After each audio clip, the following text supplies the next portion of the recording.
Good morning, student. Today we will discuss about the coelentrates. This is the next phylum after Porifera. This phylum is also known as coelentrata or Cnidaria. Cnidarians भी इसको बोल दिया जाता है. क्यों बोला जाता है वो हम आगे बताएंगे. तो first of all we will discuss why we call it as coelentrates, because it has consist of two words, coelon and tron. दो वर्ड से मिलकर बना coelentrates. तो सीलोन का मतलब होता है यहाँ पे कैविटी और एंट्रोन का मतलब होता है एज ए गट, यानी कि यहाँ पे जो कैविटी होती है वो एज ए गट काउंट करती है, इसलिए इसको बोल देते हैं coelentrates. ठीक है. इसमें बॉडी जो होती है इसके पास एक लार्ज कैविटी होती है जो एक्ट करती है एक एलिमेंट्री कैनाल की तरह. ये जो बॉडी होती है which act as a alimentary canal, alimentary canal की तरह ये काम करती है. एलिमेंट्री कैनाल में क्या होगा कि बेसिकली आपका जो ऑर्गेनिज्म होता है इसको हम लोग गैस्ट्रोवेस्कुलर कैविटी भी बोल देते हैं, क्योंकि सारा काम यहीं पे होना है. इसको हम लोग क्या बोलते हैं, गैस्ट्रोवेस्कुलर कैविटी भी इसको हम लोग बोल देते हैं. द रीजन इज यहाँ पे ये आपका खाना पीना भी होगा, ये सेम पेज है. यहाँ पे माउथ जैसी कोई स्ट्रक्चर नहीं मिलती है. मीन्स आपका एक हाइपोस्टोम होता है जिससे आप हाइपोस्टोम होता है जिसको आप लोग क्या करते हो, गैस्ट्रोवेस्कुलर कैविटी बोल देते हो. ठीक है. नेक्स्ट अगर हम बात करते हैं, यहाँ पे एक स्पेशल फीचर है इस फाइलम का, दैट इज कि यहाँ पे नीडोब्लास्ट सेल मिलती हैं. नीडोब्लास्ट सेल मिलती हैं. इनको हम निमेटोसिस्ट भी बोल देते हैं, या फिर इसको हम स्टिंगिंग सेल भी बोल देते हैं. इन सेल्स का काम क्या होता है बेटा, ये इनका स्पेसिफिक फीचर है इस फाइलम का. इन सेल का काम होता है फूड के लिए, फूड कैप्चर करने के लिए, अपने प्रे को पकड़ने के लिए, अपने प्रे से सुरक्षा करने के लिए, या किसी चीज को एंकर करने के लिए. अब ये जो सेल होती है ये कुछ इस तरीके से होती है. इस तरीके से इसके अंदर आपका जो है एक पाउच लाइक स्ट्रक्चर होती है, और यहीं पे इसके पास एक ऐसे अंदर ही कोएड एक स्ट्रक्चर मिलती है, इसका डंक कह लो या कुछ भी कह लो. और इसके अंदर यहाँ पे एक केमिकल भरा होता है जिसको हम लोग बोलते हैं हिप्नोटॉक्सिन.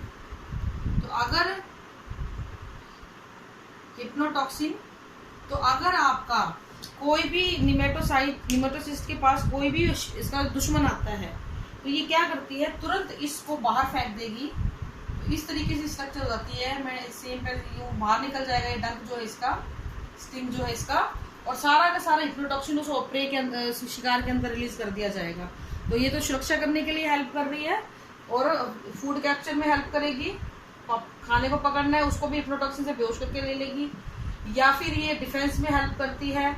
और इसके ऊपर छोटे छोटे पिस्टल लगे रहते हैं तो ये एंकरिंग में भी हेल्प करती है, होल्ड करने के लिए. तो ये सारे काम ये करती है, एंकरिंग में भी हेल्प ये करेगी. तो ये इसका निडेरियन का एक बहुत स्पेशल फीचर है, निडेरियन का, जिसमें निमेटोसिस्ट सेल मिलती है. अगर हम इन ऑर्गेनिज्म के हैबिटेट की बात करें तो हैबिटेट को अगर हम लेके चलें तो ये ज्यादातर मेराइन होते हैं और कुछ एक फ्रेश वाटर में भी मिल जाते हैं. ठीक है. अगर इनकी वैसे बात करें रहने की तो ये ससाइल होते हैं. ससाइल मतलब फिक्स्ड होते हैं और फ्री लिविंग भी पाए जाते हैं. दोनों तरीके के होते हैं. मेनली ससाइल होते हैं, एक ही जगह पे अपने आप को फिक्स रखते हैं. ठीक है. इसके बाद हम बात करते हैं अगर इनकी बॉडी प्लान की, ऑर्गेनाइजेशन की, तो टिश्यू लेवल ऑफ ऑर्गेनाइजेशन यहाँ पे पाया जाता है. टिश्यू लेवल ऑफ ऑर्गेनाइजेशन आपको यहाँ पे देखने को मिलेगा. यहाँ पे आपको सिमिट्री कैसी मिलती है बेटा, रेडियल सिमिट्री मिलती है. ये आप पढ़ भी चुकी हो. रेडियल सिमिट्री में हमारे पास दो फाइलम थे, निडेरियन थे और आपके वो थे क्टिनोफोरा थे. ठीक है. रेडियल सिमिट्री होती है इसके अंदर. यहाँ पे डिप्लोब्लास्टिक एनिमल है, यहाँ पे दो ही लेयर इसको मिलेंगी, एक्टोडर्म और एंडोडर्म. तो दो ही लेयर यहाँ पे मिलती है, एक्टो और एंडोडर्म मिलती हैं.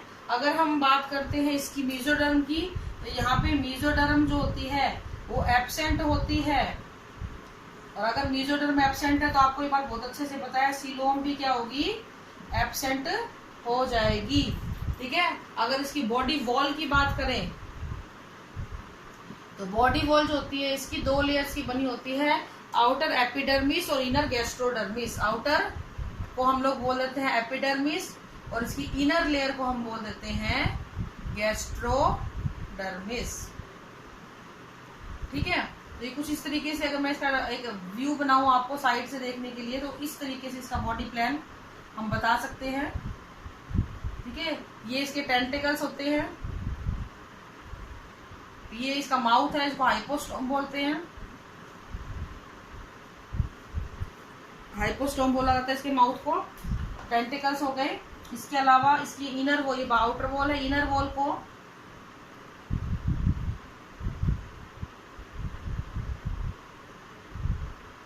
इस तरीके से होती है, इसको हम लोग बोलेंगे गैस्ट्रोडर्मिस। ठीक है, तो ये आपकी आउटर एपिडर्मिस, ये आपकी इनर गैस्ट्रोडर्मिस, और इन दोनों के बीच में जो ये खाली स्पेस होता है, कल की तरह, कल पॉलीफेरम में मैंने बताया था, यहाँ पे एक नॉन सेल्यूलर सेल भरी, नॉन सेल्यूलर लेयर होती है, यानी कि नॉन सेल्यूलर, यहाँ पे कोई सेल नहीं होती है, जिलेटिनस स्मूथ होता है, लेकिन यहाँ पे इसको हम बोलते हैं मीजियोग्लिया। लास्ट टाइम हमने पॉलीफेरम इसको बोला था मीजेनकाइमा, यहाँ पे इसको हम बोलेंगे मीजोग्लिया। ये वर्ड आपको ध्यान रखना है, पॉलीफेरम में इसी चीज को हमने मीजेनकाइमा बोला था, यहाँ पे मीजोग्लिया बोलेंगे। ये जो खाली जगह है इसको आप बोलते हो गैस्ट्रोवेस्कुलर कैविटी।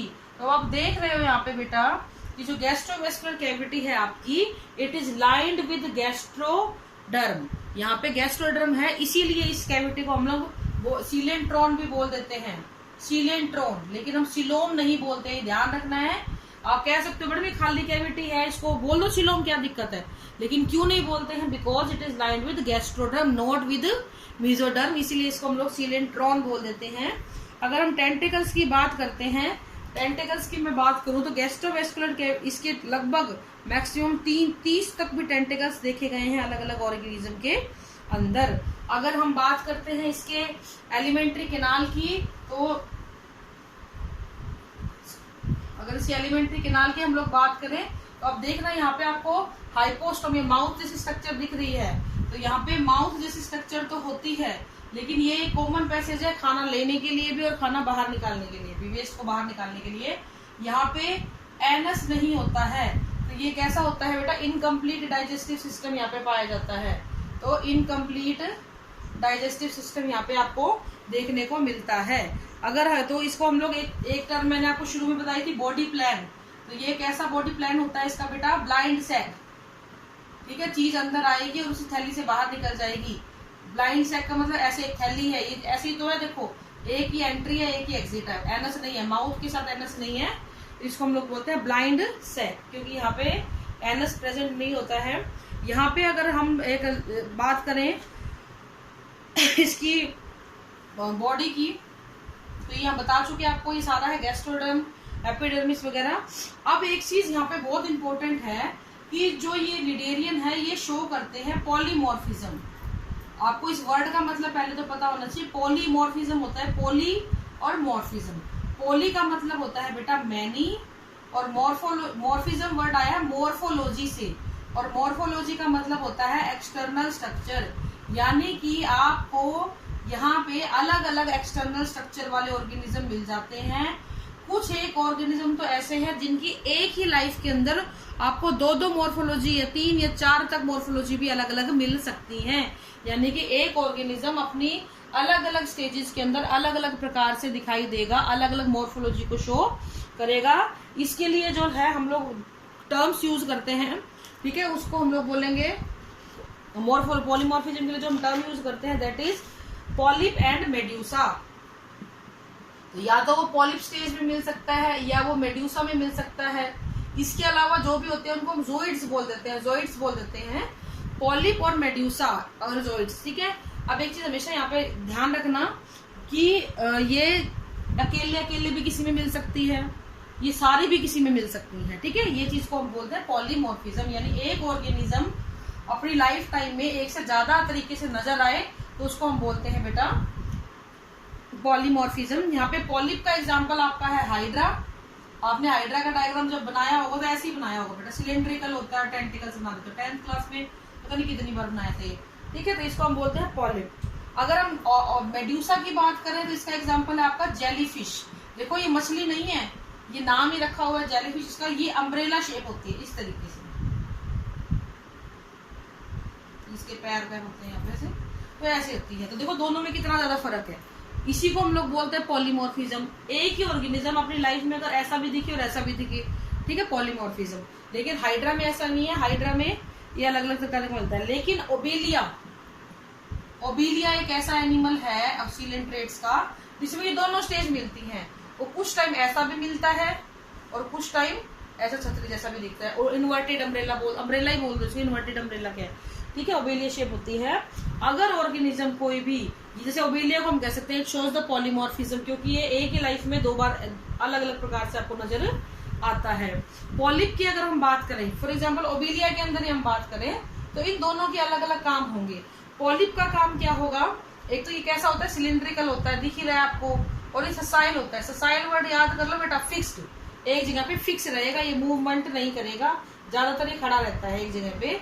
ये इसका काम होता है फूड को कैप्चर करना। पॉलिप का काम बता रही हूं मैं, फूड को कैप्चर करना और फीडिंग करना का, ऑर्गेनिज्म को फीडिंग करवाना, ठीक है। इसके माउथ के पास क्या होता है, टेंटिकल्स होते हैं। अगर हम बात करते हैं मेड्यूसा की, तो ये अम्ब्रेला शेप होती है, दिख ही रहा है आपको डायग्राम के अंदर, अम्ब्रेला शेप होती है, फ्री स्विमिंग होती है। आपने डायग्राम बहुत सारी देखना नेट वेट पे, बहुत सुंदर तरीके से तैरती है, ये बहुत ल्यूमिनस शो करते हैं, फ्री स्विमिंग होता है ये, ठीक है, इन्वर्टेड होती है। इसका काम क्या है, रिप्रोडक्शन। तो आपको ये चीज ध्यान रखनी है, अगर किसी ऑर्गेनिज्म के अंदर दोनों ही स्टेजेस पाई जा रही हैं, पॉलिप और मेड्यूसा, तो पॉलिप का काम तो खाना पीने का इंतजाम करना है, और मेड्यूसा का काम क्या होता है बेटा, आपको ये रिप्रोडक्शन करने का हेल्प करता है। कोई भी ऑर्गेनिज्म जब ये दोनों, जैसे ओबेलिया की मैं बात कर लेती हूँ, तो इसमें ऐसे चलेगा रिप्रोडक्शन में, पॉलिप बनेगा, पॉलिप से मेड्यूसा बनेगी, सॉरी मेड्यूसा बनेगा, मेड्यूसा से फिर से पॉलिप बनेगी। तो इस प्रोसेस को हम लोग बोलते हैं मेटाजेनेसिस। हालांकि देखने में ये ऑल्टरनेशन ऑफ जनरेशन जैसा दिखता है, पॉलिप से मेड्यूसा, मेड्यूसा से पॉलिप, ऑल्टरनेशन ऑफ जनरेशन जैसा दिखता है, पर बोलते नहीं है। द रीजन इज क्योंकि पॉलिप और मेड्यूसा में जो नंबर ऑफ क्रोमोसोम होते हैं वो बिल्कुल सेम होते हैं, जबकि जब आप ऑल्टरनेशन ऑफ जनरेशन पढ़ते हो तो वहां पे आपके क्रोमोसोम नंबर चेंज होते हैं, किसी में n, किसी में 2n। यहाँ पे दोनों में ही आपके जो नंबर ऑफ क्रोमोसोम है वो कैसे रहेंगे, सिमिलर रहते हैं, ठीक है। अगर हम रिप्रोडक्शन की इस ऑर्गेनिज्म की बात करें, रिप्रोडक्शन कैसे करेगा ये, तो रिप्रोडक्शन के लिए बेटा ये 2 तरीके से कर सकता है, एसेक्सुअल और सेक्सुअल। तो जो आपका पॉलिप है वो एसेक्सुअली रिप्रोड्यूस करेगा बाय बडिंग। आपने budding in hydra 10th class में बड़े अच्छे से पढ़ी हुई है। इसके अलावा ये फीजन की हेल्प से भी करेगा। लेकिन पॉलिप और मेड्यूसा अगर होगा तो वो कैसे करेगा, आपका ये गैमेट्स को फॉर्म करेगा, मेल और फीमेल गैमेट बनाएगा और फिर आपका सेक्सुअल रिप्रोडक्शन को परफॉर्म कर देता है। तो ये इनका एक दोनों के बीच का डिफरेंस है कि आपका ऑर्गेनिज्म कैसे अपने आप को रिप्रोड्यूस कर रहा है। यहाँ पे अगर हम डेवलपमेंट की बात करें जायगोट की, तो जायगोट का जो डेवलपमेंट होता है ना बेटा, वो होता है इनडायरेक्ट। तो ये वर्ड आप ध्यान रखना, इनडायरेक्ट का मतलब होता है कि जायगोट के बीच में भी कोई स्टेज आएगी जिसको आप बोलते हो लार्वा, और फिर आपका बनता है अडल्ट। तो जहां पे भी आप इनडायरेक्ट पढ़ते हो इसका मतलब है वहां पे लार्वा बनेगा, और यहाँ पे जो लार्वा बनता है उसका नाम होता है प्लेन्यूला। ये बहुत इंपॉर्टेंट चीज जो होती है, नीट वगैरह में पूछी जाती है, लार्वे के नाम, सिलेंट्रेट्स का लार्वा प्लेन्यूला लार्वा बनता है यहाँ पे। ये एक सीलिएटेड लार्वा होता है, सीलिएटेड होते हैं, सीलिया होते हैं, मूवमेंट में हेल्प इसकी करते हैं, ठीक है। नेक्स्ट हम बात करते हैं बेटा, ये आपका इसके फीचर्स की बात हो गई ये सारी, ठीक है। मेन जो भी है इसके, डिप्लोब्लास्टिक हो गया, 2 जर्म लेयर हो गई, ये सारी बातें, सिमेट्री इसकी रेडियल हो गई। अब हम बात करते हैं इसकी क्लासेस की। तो इसके पास 3 क्लासेस होती हैं बेटा। सबसे पहली होती है हाइड्रोजोआ,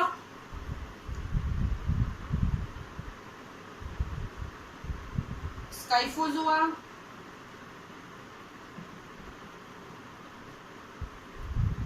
और एंथोजोआ, ठीक है। हाइड्रोजोआ जो होती है ये आपकी, इसमें हाइड्रा आते हैं, नाम से समझ जाना, हाइड्रा आते हैं इसके अंदर। तो हाइड्रा के जो भी फीचर्स हैं, लाइक पॉलिप और, इसमें जो है बोथ पॉलिप और मेड्यूसा दोनों स्टेज मिलती हैं। पॉलिप जो होती है पॉलीमॉर्फिज्म यहाँ पे प्रेजेंट होगी, क्योंकि दोनों स्टेजेस आपको मिलेंगी। इसके एग्जाम्पल है आपका हाइड्रा, और दूसरा एग्जाम्पल है ओबेलिया। आपने ओबेलिया में अभी पढ़ा है पॉलिप और मेड्यूसा दोनों को ही शो करता है ये। इसके अलावा वेल्टेला इसके अंदर मिलता है, वाल्टेला, ठीक है। ये दोनों स्टेज इसके अंदर पाई जाएंगी। स्काइफोजोआ में इसमें सिर्फ और सिर्फ मेड्यूसा स्टेज मिलेगी, यानी वो एम्ब्रेला शेप जो हमने बनाई थी ना, ये वाली शेप इसके अंदर मिलेगी। पॉलिप या तो मिलेगा ही नहीं, और अगर मिलेगा तो बहुत ही रिड्यूस्ड फॉर्म में आपको देखने को मिलता है, बहुत ही लाइट फॉर्म में आपको देखने को मिलता है। इसके एग्जाम्पल है आपके ओरिलिया या जेलीफिश भी इसको बोल देते हैं। ओरिलिया इसका एग्जाम्पल है, राइजोस्टोम इसका एग्जाम्पल है। ये नाम बेटा थोड़े से आपको एक दो एग्जाम्पल याद करने ही पड़ेंगे, ज्यादा नहीं लिखवा रही हूँ मैं, इसीलिए 2 एग्जाम्पल तो आपको कम से कम करने ही है यार। फिर ये बहुत ही इंपॉर्टेंट आती है एंथोजोआ। ये इंपॉर्टेंट क्यों है बेटा कि इसके जो ऑर्गेनिज्म होते हैं ना वो ग्रेगेरियस बिहेवियर शो करते हैं, यानी ये ग्रुप में रहते हैं, झुंड में रहते हैं। और दूसरी चीज क्या करते हैं, ये अपनी बॉडी के ऊपर कैल्शियम कार्बोनेट की एक परत चढ़ा लेते हैं, अलग अलग रंगों की, अलग अलग शेप्स की। तो इसको हम लोग बोल देते हैं बेटा कोरल। आपने सुने भी होंगे ये वर्ड, कोरल रीफ, ज्योग्राफी वगैरह में पढ़ा भी होगा आपने 10th में कोरल रीफ्स के बारे में। यहाँ पे पॉलिप स्टेज मिलती है, मेड्यूसा स्टेज एब्सेंट होती है। तो ये ध्यान रखना है, एंथोजोआ में पॉलिप मिलेगी और मेड्यूसा स्टेज बिल्कुल ही नहीं मिलेगी। तो इसके कुछ एग्जाम्पल हैं, सी एनिमोन इसका एग्जाम्पल है, ठीक है। तो ये कोरल बनाता है, कोरल रीफ जो बनती हैं वो इन्हीं की हेल्प से बनती हैं। इसके अलावा एंटीपैथ, मैंड्राइन, रेड कोरल, बहुत सारे नाम है इसके, कोरलाइनल जिसको आप बोलते हो।